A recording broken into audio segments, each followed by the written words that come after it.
Hi, today I'm going to show you how to make a roasted tomato and garlic soup. Basically, you roast whole, whole tomatoes in the oven for about an hour with the garlic, and then we're going to saute some onion, pure everything together, and finish it off with some heavy cream. It's a very delicious soup. It is very creamy, and very simple ingredients that you can purchase. It's very inexpensive. The whole process from preparation to cook time to serving time is about an hour and 30 minutes. And the portion sizes that I have will feed about 6 to 8 people, using assuming you use 6-ounce cup-sized portions of the soup. Okay, so let's get started. I'm going to show you what we're working with. And while I'm doing this, you want to go ahead and preheat your oven to 350 degrees so we can roast our product off. Okay, so basically you're going to need a roasting pan. I have here, this is oregano. It's dried oregano. This is a half a teaspoon, half a teaspoon. That's all you need. Remember earlier I told you that using dry ingredients is called a spice. Using fresh is called an herb. So if you use a spice or dried, you want half a teaspoon. If you want to use fresh, which you can, you want to use 1 full teaspoon. I have some butter. This will be used later for when we saute our onion. And here's the onion we're going to use. That's about the right size that you need. You don't want a bigger onion. I've made this before with a medium to large size onion. And in my tomato soup, I don't like that much onion flavor. So it's really up to you. You can get a medium size or large size because you are going to use the entire onion. So I just prefer to use this. So this is about a half size of a medium onion. Okay. This is 2 teaspoons of sugar. And we have here a bunch of garlic cloves. You need 6 garlic cloves, about this size. But you know, sometimes when you peel your garlic, you might get little ones and skinny ones like this. So if you do, just double it up. So that's why I have so many. But if you have nice big ones, you want 6. Leave the peels on. Don't peel them yet. And here we have 4 pounds of tomatoes. I've already washed these, but it's 4 pounds of tomatoes, ripe tomatoes. We have a half a cup of cream. This is heavy cream. We're going to use that later when we finish our dish. We're going to incorporate this into our puree. And finally, we have 3 cups of chicken stock. You can use broth. I like stock. It's got a heavier flavor. It's more rich and hearty. I find with stock I don't have to add so much additional spices or seasonings to give it more flavor. It's already got that flavor that I'm looking for. And there's some olive oil. We're going to need some olive oil to drizzle over the tomatoes before we roast. And of course some sea salt, coarse sea salt, which we'll grind later, and some black peppercorns, which we'll grind later. Okay, so first let's get our tomatoes. We're going to cut these in half long ways. Not this way, but right over the top, long ways. You can leave the seeds in, leave the pulp in, but this little stem root right here, you want to remove that. You don't want that in there.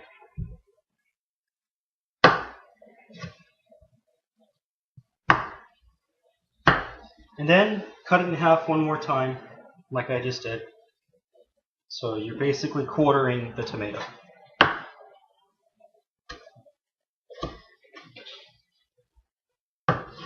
The roasting time is 1 hour. Once everything's roasted, you're going to take your pan out and you want it to cool before you handle anything, because at that point you will peel your garlic. And then once that's done, you're going to transfer this to a soup pot or a heavy pot, which we'll finish up our soup in. Okay, so I'm going to go ahead and get these cut up real quick, and then I'll show you what the next step is after we roast everything off. But just to give you a quick idea, let's assume I've already cut all these in half. I've quartered everything. So you're just going to put them in here like that, like so. Take your garlic, just kind of sprinkle it around like this. Get any loose pieces of skin out of there. And then you're going to take your olive oil right here. You're going to just drizzle it over the top. Give it a shake like this so it's well coated. Throw it in your oven at 350 degrees for 1 hour. And then we'll take them out and then we'll begin the pureeing process, and I'll show you that in just a minute. So we'll be right back. Okay, I just wanted to show this to you real quick. Your pan's going to be pretty full of the tomatoes. That's okay. I left the garlic on top, and everything is skin side down. You want to keep the tomato skins down. You don't want to have them flipped over.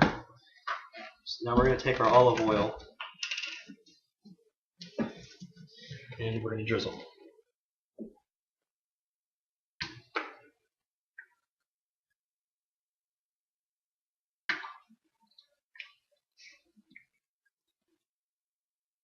Okay, that's good. A quick shake.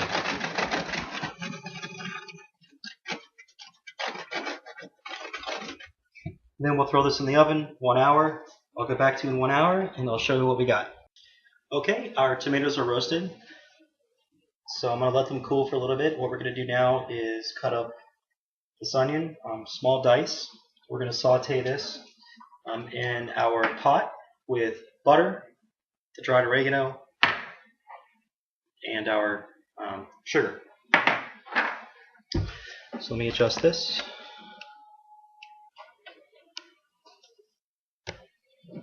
And over here we have our tomatoes. You can see, okay, I can handle that. All the juice that came out nice and roasted. I've already removed the garlic because this is really what I need to handle with my hands. I have to pull these peels off, so I want to go ahead and cool this down as quickly as I can. Okay, so we're going to go ahead and mince our fine dice this. First you want to just cut the ends off.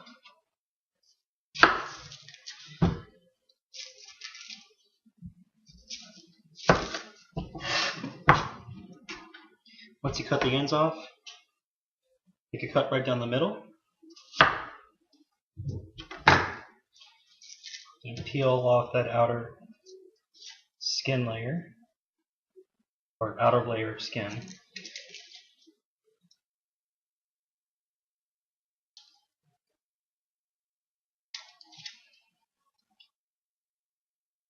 me show you something. Not all onions have this. You see this black stuff on it? That's dirt. So if that ever happens, give this a quick wash.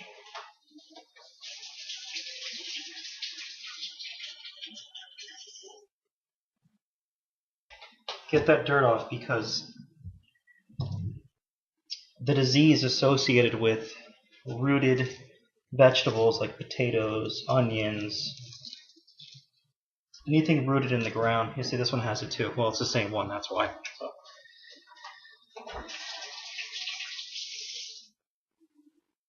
But the disease associated with that is E. coli. Not a good thing. Okay, so now that we have this, we're going to fine dice this. Here's the shortcut way to do it. Make sure you have your fingers out of the way.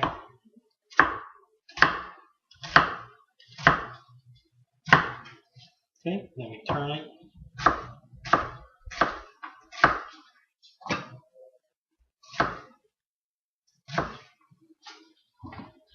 There's one half.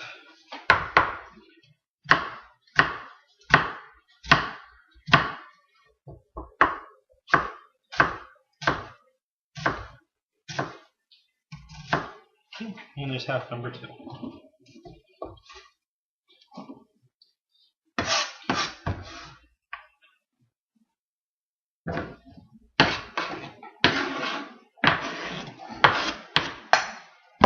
Okay, now we're going to go ahead and get over here and work on our hot station, and we're going to prepare this sauté with our 2 ingredients of sugar and oregano. So let me just adjust this so you can see.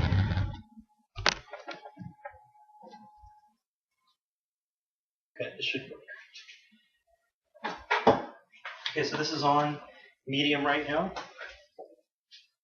We're going to add our butter.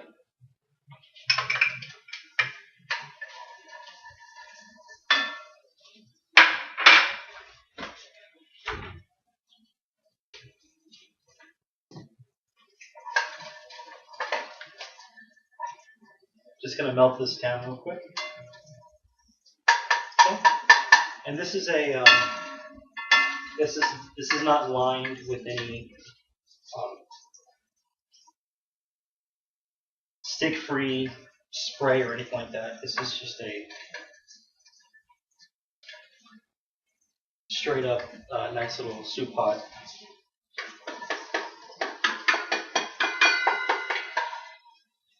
This is ceramic.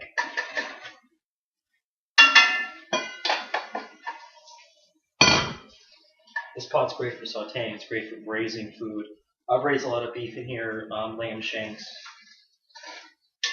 Nothing sticks to it. No chemical coatings, anything like that. Kind of like this one over here. You have black stuff in there. That's a coating. And in time, when this heats, and over time, this eventually starts to it cooks off, it cooks out, so it's going to get in your food. Is it going to do anything to you? Probably not. I just don't like when I make cuisine or any type of dishes. I don't like this stuff in the food. Another personal preference of mine. But today, I'm going to use this later on. Alright, anyway, so we're going to do this quick saute with these onions covered in butter.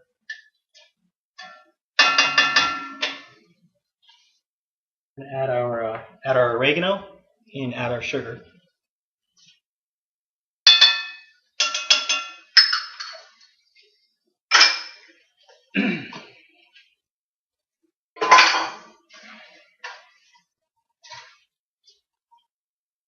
We'll just give this a quick stir.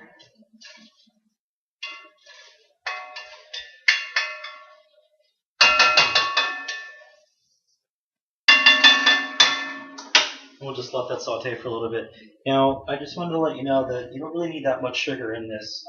Adjust the portion, adjust the measurement size to your liking, because onions, when you saute it, releases that caramel flavor, that caramel sweetness from the onions. So you don't want too much sugar, because combining both together, you're really getting twice as much. So if I have 2 teaspoons in here, for example, of sugar, really I'm probably going to have about 4 teaspoons worth of sugar flavor. So make sure you just adjust it to your liking. I'm going to go ahead and move the camera over here so you can see what's going on.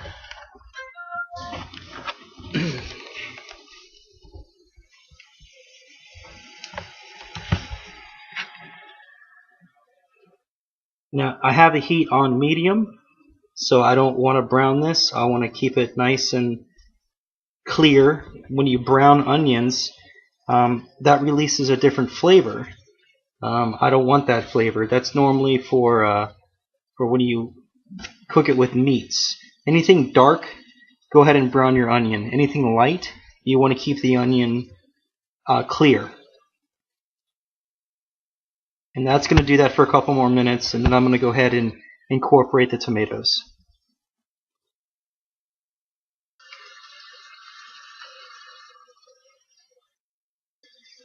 Okay. Okay, it's been about 1 minute, 2 minutes, and let me bring this over here.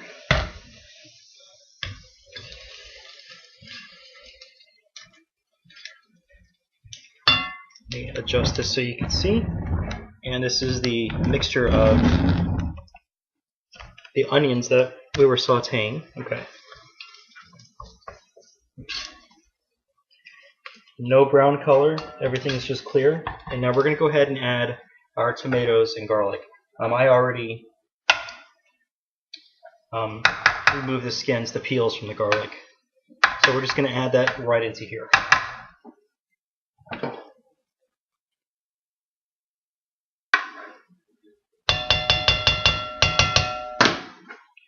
There's going to be a lot of juice from the tomatoes. You want to keep that.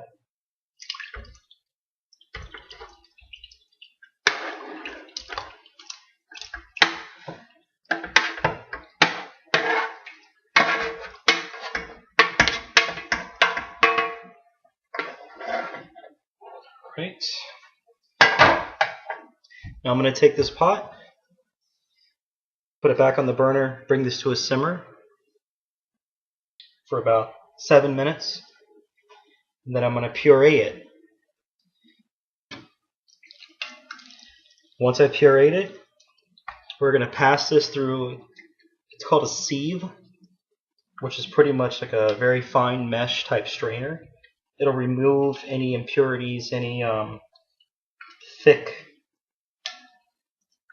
objects like the seeds and stuff. Anything that's basically not pureed and smooth, it'll remove that, and we'll discard that. We're not going to keep any of that. And then we'll finish with heavy cream. And we'll simmer that for about another 2 minutes, and it will be done.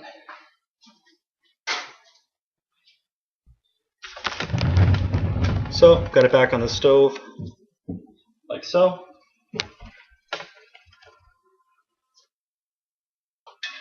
Bring this to a simmer. We're going to eat, I use one of these. I mean, people can puree it in batches. You can use a food processor. I have an emulsion, a handheld emulsion blender. Just stick it right into the soup, and that'll do the job that I need. Okay, our tomatoes have been simmering for a couple of minutes now. Back here, so what I'm looking for is when you know the simmering process is complete, the pulp and the seeds, the rind will separate from the skin, and that's how you know it's ready for the next step, of course. So I'm going to go ahead and move this over here.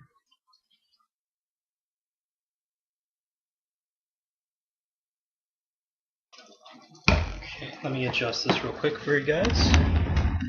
And we're going to begin. You can hear that bubbling away still. That's why I love this pot. Okay, we're going to puree it. I'm going to leave my stove on because we're going to bring this back to the stove. I also added a few turns of my sea salt for taste, as well as my peppercorns for taste. And I know in a couple of my other videos I mentioned this. I have a blend of peppercorns. I don't have just black. I've got black, white, red, and green. Yes, believe it or not, there's a difference between those. Flavor is different. I think it complements the dishes very well. And this grinder that I have, it's a multi-purpose grinder. Just this comes off. You can fill it up with anything you want. Coffee beans, like pepper, spices, dried spices, fennel. You can use fennel. Sorry about that. We have a storm here over here where I live, and the power flashed for a second. Okay, so anyway, I was always thinking about the peppercorns. They do have a different taste. Anyway, one thing about these grinders is you have to remember that whatever you put in here, and I made this mistake, I learned from trial and error. I put cumin in here, or cumin, however you want to pronounce it. Whole jeera, which is how they say it in the Caribbean, or cumin seeds. And I roasted the seeds first in a pan, transferred them to here, and then when I want it, I started, you could grind it up, have nice, fresh, roasted cumin. Well, no matter how much I clean this, I would never. By the way, when you do clean this, don't put it in bleach. It's just simple water and soap. I still can't get that flavor out. So even though I'm grinding up nice fresh peppercorns, I still got some cumin in here. But that's fine. Anyway, so fresh pepper, grind up fresh pepper, coarse sea salt. I use Mediterranean sea salt. I like it better. Some people say they can't taste the difference. I pay attention to these things, so to me, I can. And now we're going to go ahead and puree this tomato garlic mixture. I want you to know that I have not added any liquid to this at all. All of this liquid that you see was purged from the tomatoes. And purging pretty much means the liquid has come out from the product. If you've ever bought beef at the store, and the beef, I mean, it's pretty expensive, but you see the beef in those plastic packages, that's called a cryovac, or vacuum sealed cryovac packages.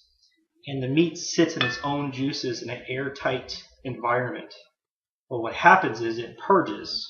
The juice in the meat on the inside comes to the outside. Well, when it's in a cryovac, it does that consistently, like a cycle. And that helps age the meat. Another way to purge a product is if you like escargot. A lot of people don't, but if you go to France or Italy or Paris, they have escargot over there. You have to purge out the particles that you don't want to eat, like the sand or any extremities, anything like that. The way to do that is you add your some cornmeal inside the shell of the, and I know this isn't related, but I'm just talking right now. You add some cornmeal into the shell of the snail, and then it'll purge. It'll actually extract everything inside of it except the meat, the juices, that gooey stuff, everything will come out. And that's what you want. And then you take the meat out. So anyway, these tomatoes have purged. Purging through the heating process, the roasting process, all this nice, beautiful liquid. So I'm going to puree this real quick. And once I puree it, we're going to add our chicken stock. Put it back to the burner. Simmer. Bring it back. Let it cool for a second or two, or maybe a minute or two. Put it through the fine sieve, which I'll show you real quick. This is a sieve. You see it's wire mesh. This is not a strainer. There's a difference between a strainer, a sieve, and a chinois, or a China strainer. A chinois is the French term for basically a China strainer. But this is a sieve. It's all wire mesh. And that's going to catch anything that's larger than, I can't even tell you what the measurement on this is. It's probably pin needles. But anyway, so here's our pot. This has a little lip on it, or a little handle, sits on the lip. And this is from actually the dollar store, or a dollar store. Not the dollar store, but a dollar store. And it's well worth the price. It's very universal. You can use it for anything. Anyway, all right. So let's get this ready.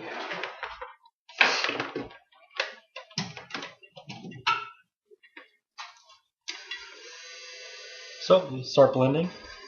Still got my cat over here, by the way. She doesn't like this sound. She hates this sound.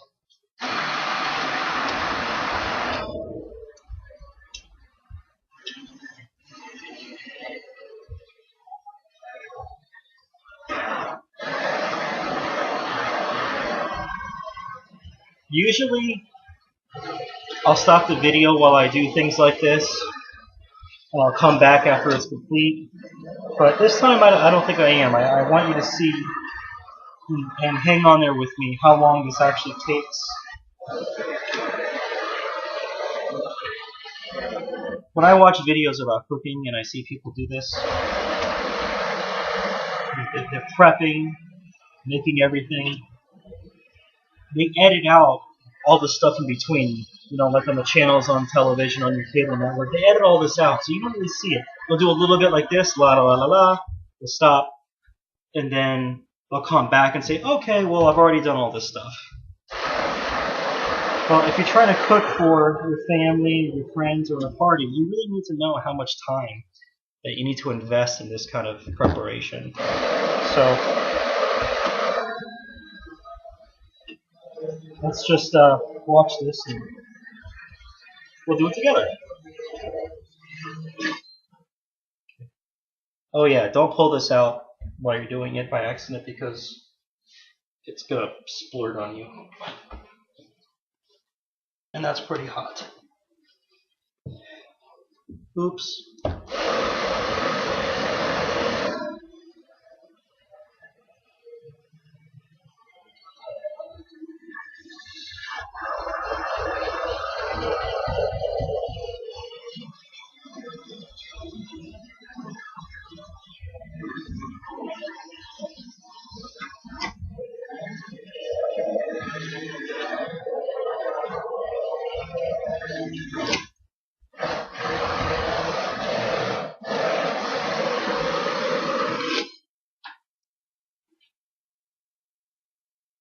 Well, I am certainly not leading by example right now. I should have my chef coat on or my apron, but I don't.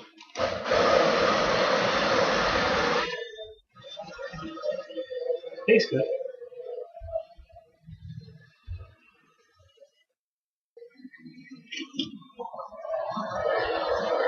By the way, if you've ever noticed when you eat chicken soup, tomato soup, or a consomme, or gazpacho, these types of soups, they're thick. Well, thickening a soup is not like when you thicken a sauce. I mean, there are some exceptions, like a clam chowder, for example. There's really no vegetables in clam chowder, so you have to make a base of roux. It's called roux, R-O-U-X. Roux is equal parts of flour and butter that you cook on the stove, and it creates like a paste. I'm not going to get into that right now because there's many things you could do with roux.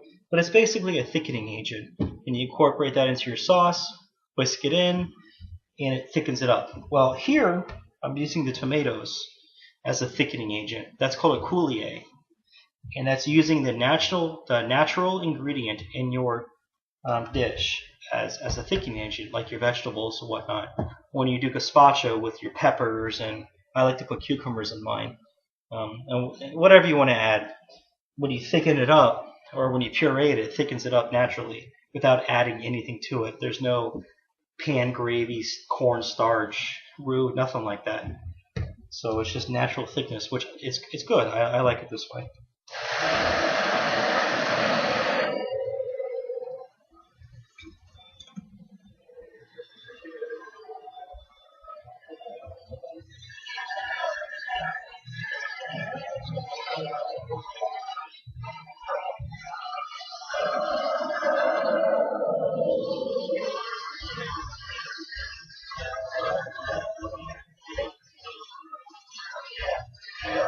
Okay, another thing, while I'm doing this, I want you to know that I'm not holding it completely flat and holding it down against the bottom. I'm actually, when you see me rotating, I'm actually rotating this while I'm rotating this because I want these edges to go like this. I don't want it completely flat because these little slits, I guess, isn't enough for everything to come through. So I go like this. That way I can get all the thick parts pureed. I'm all about consumption. I want to make sure that I make everything that I cook useful. I don't want to waste anything. I don't like wasting product. I mean, I don't work to waste money, and neither do you. So try to puree as much as you can, everything that you can. Use that little technique right there. That'll get all those thick parts, especially when it gets caught up in here. If you do this, it won't get caught up. You're basically utilizing all of your ingredients.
think we're pretty good. So, get this out of the way.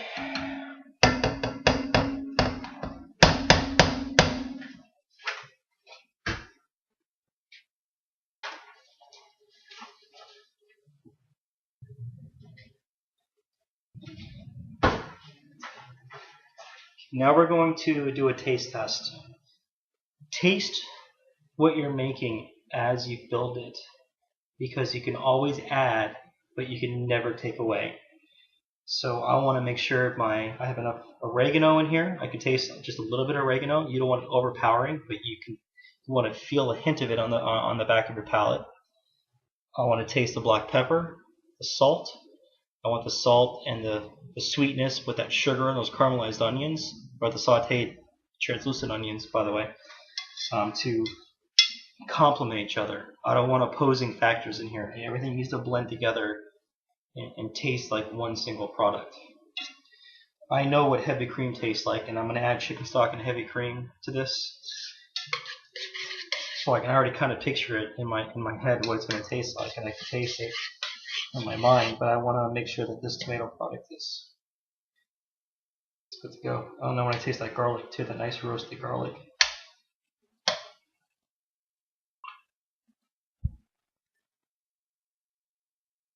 It's delicious. Okay, really good. Let's go ahead and add everything else.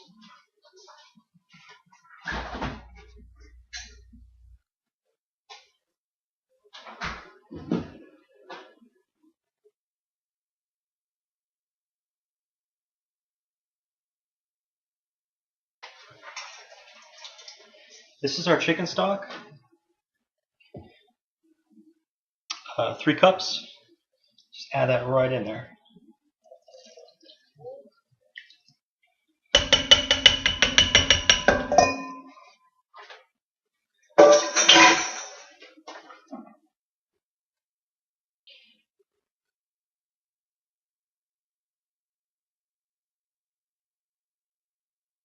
Okay, we're going to transfer this over to our hot cooking station.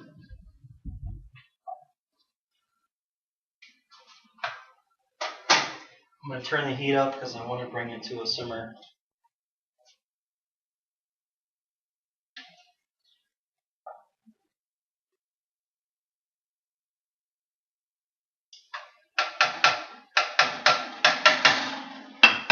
Now the next step after this is, once this comes to a simmer, we're going to remove it again from the heat, bring it back over here,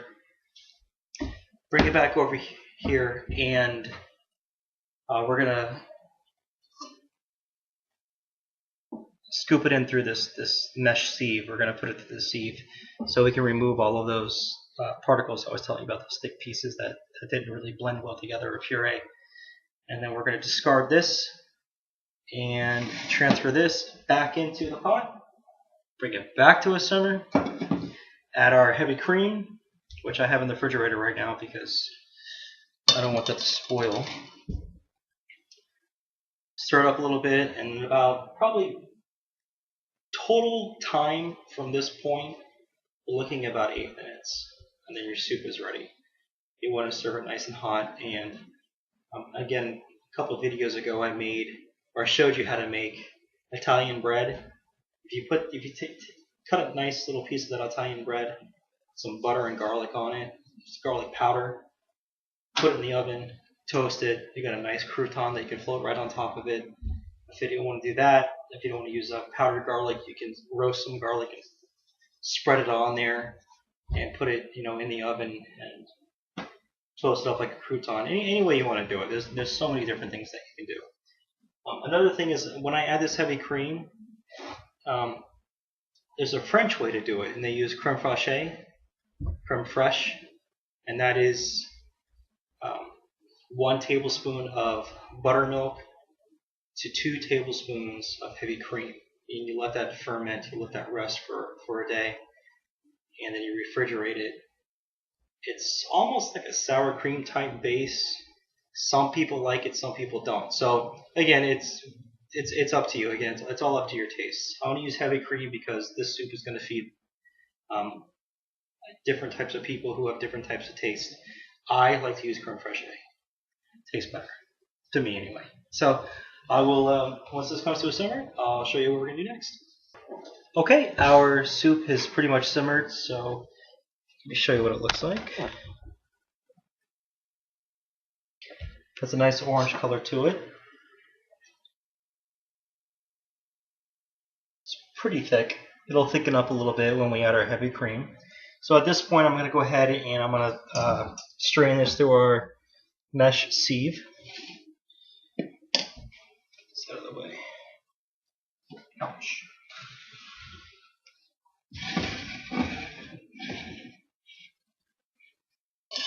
Okay, make sure you can see this. Okay. So with a ladle, yes, this will take some time.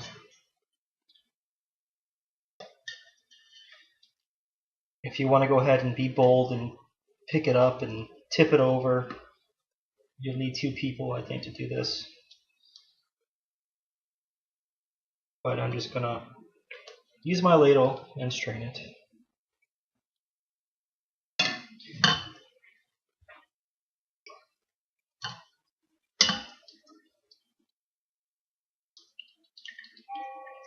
You can see it's barely going through all that thick product that's in there.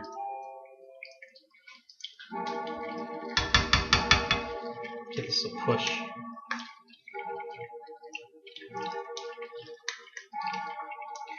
I do not recommend using a strainer, a regular like pasta type strainer, because a lot of thick particles from the food is going to go through it. Now, if you want this thick stuff, by all means, again, that's your choice. If you want that in your mouth, I want a nice, creamy, soft soup. I don't want to munch on anything. I don't want to have to chew. So just give it a toss like this.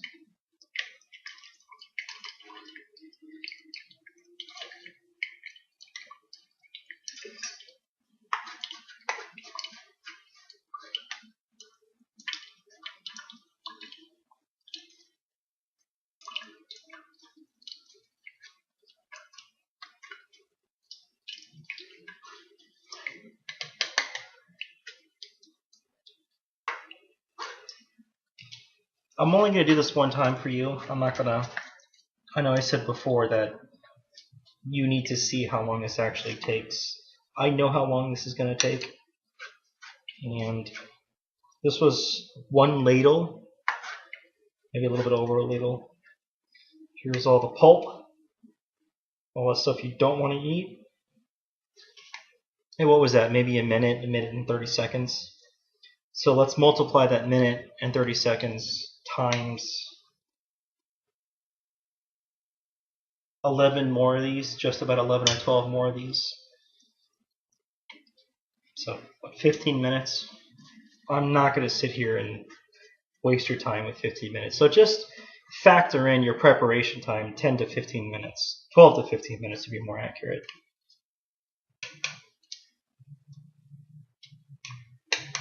Because we have a lot of soup in here.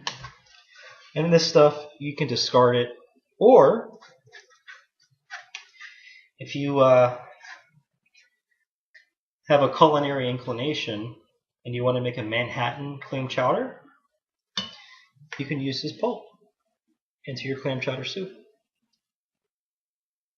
A lot of people don't really think about that, but I've done it before, and I actually think it's better. I think it tastes wonderful. Okay, I'm going to discard this, and then I'm going to do this 11 or 12 more times. Not going to bore you with it, as I mentioned, and I will be right back with you and show you what the next step is. Hi, okay, so we finished. Show puréeing our soup, and I finished putting it through the sieve. And I want to show you the finished product. This product includes the pureed tomatoes, the chicken stock, and that's it. I have not added the heavy cream yet. I'll show you what it looks like. Now remember, before I pushed it through the sieve, you could see that thick consistency. I want you to see it now. It's almost watery.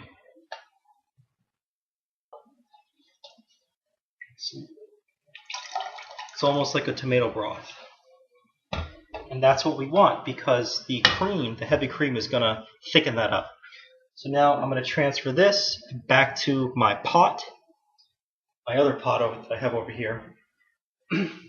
Bring it to a simmer, add the heavy cream, and then bring it back to a simmer. I'm going to garnish with some parsley and, again, salt, pepper to taste. So let's go ahead and do this.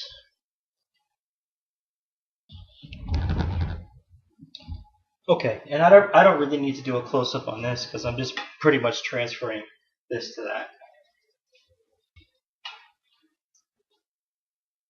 Watch your backsplash.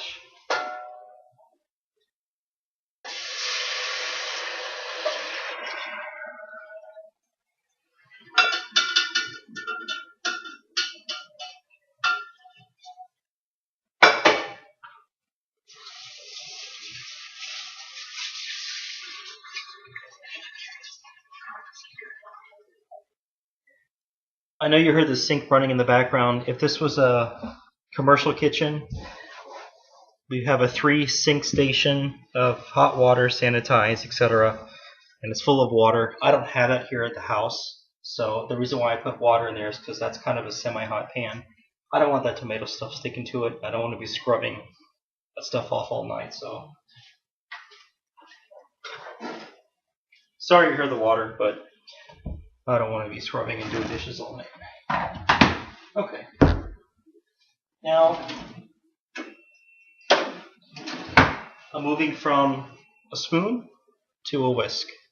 I'm going to whisk this from now on because there's nothing in here but pure liquid. No need to spoon anything.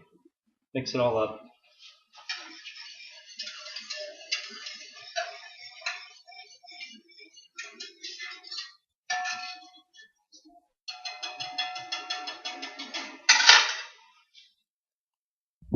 Need to wait till that comes to a simmer.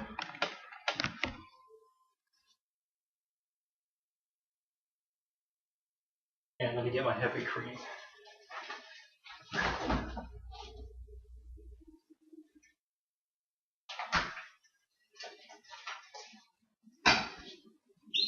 Get some nice dried parsley. Again, because we're using dried, you only need half the portion size versus using fresh herbs. I'm actually going to add this into the cream.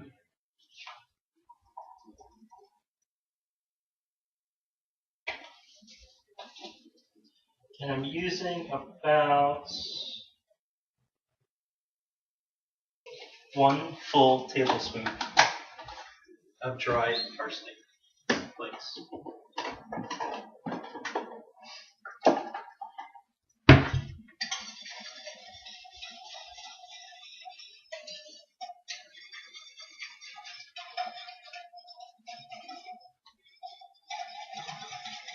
I just adjusted my temperature from medium to a quarter of a medium high. This is pretty much cooked. It's already cooked. So I just want to bring it to a simmer so when I incorporate the cream, the heavy cream, with the parsley, this cream is cold. So if I add it to a low temperature product, that cream is going to even lower the temperature more and take more time to build back up the heat.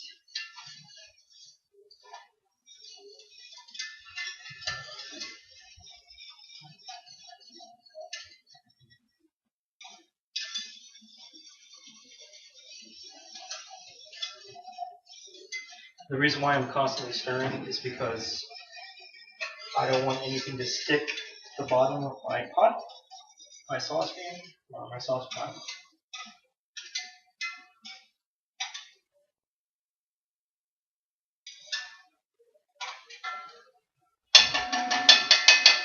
And we're almost ready.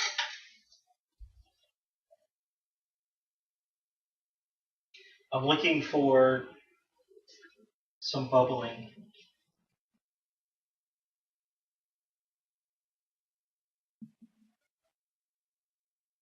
Does not take that long. And I can see it now. Okay.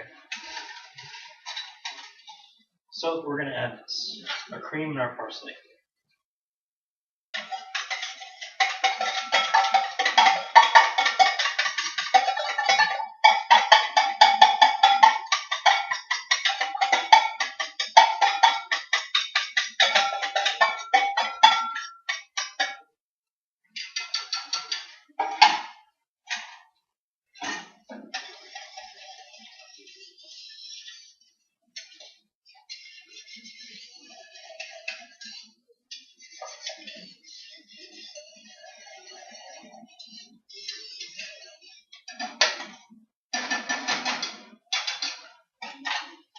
We're going to bring this to a simmer for about 2 minutes. And then once that's done simmering, I'm going to take it off the stove, set it on a hot plate, and let it rest for a little bit because parsley is going to release a lot of the flavor that it has. Because it's dried, remember, not fresh.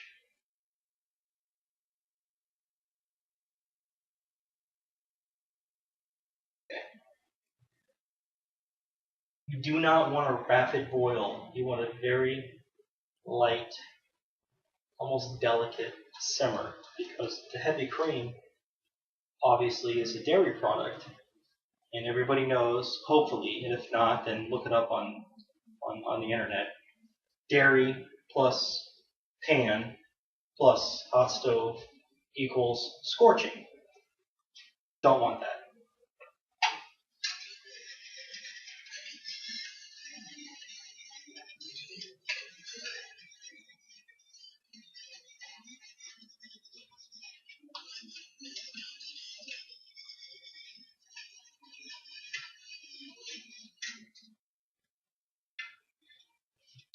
I whiff it because I like the smell, kind of like the beginning stage of the cooking process, and then I'll smell again in a couple minutes, and then I'll smell again. I want to make sure there's a change when I add an ingredient or a spice.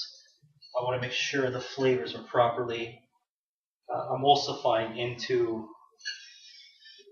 the product. And by adding this heavy cream, the color has really changed. It's no longer bright red. It's now a nice comfort orange. I don't even know why I use the word comfort. I don't even know what that means. Comfort orange. It's a soft orange. Well, there we go again. Soft. It's orange.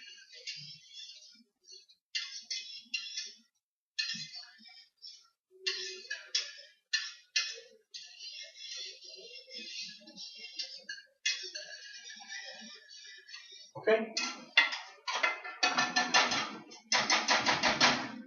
Good to go. Heat goes off. Move this to the hot plate.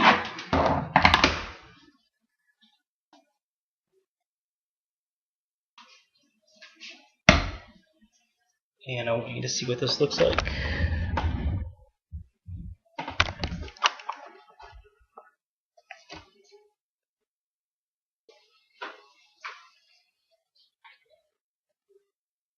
Nice, beautiful orange color. Soft, comfort, whatever you want to call it. And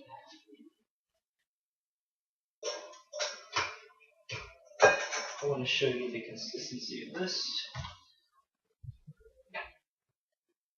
Bowl. Alright. Okay, so here we go.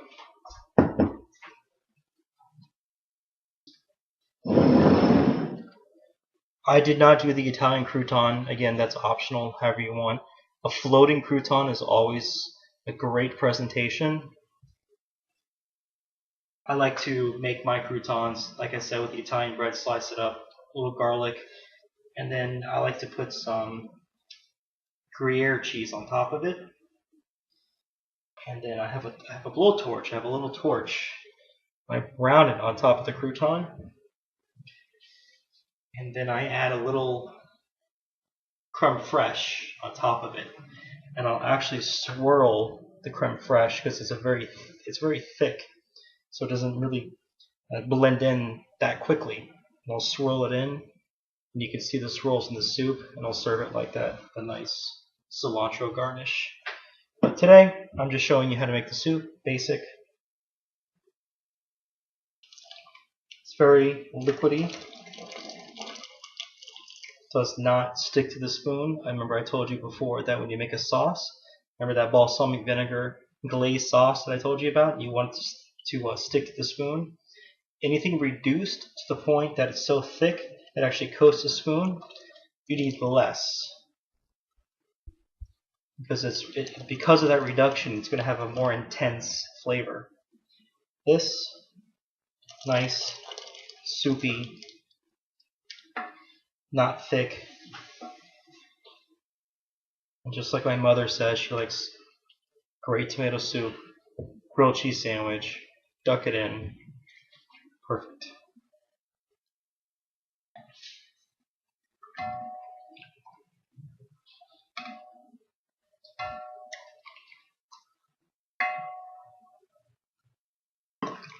Okay.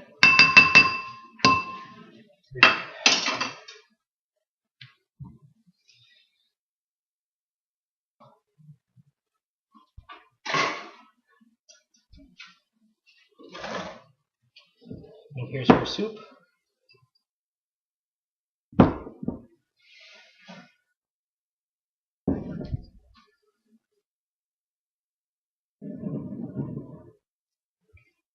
And that's it. This is about 6-7 ounces of soup.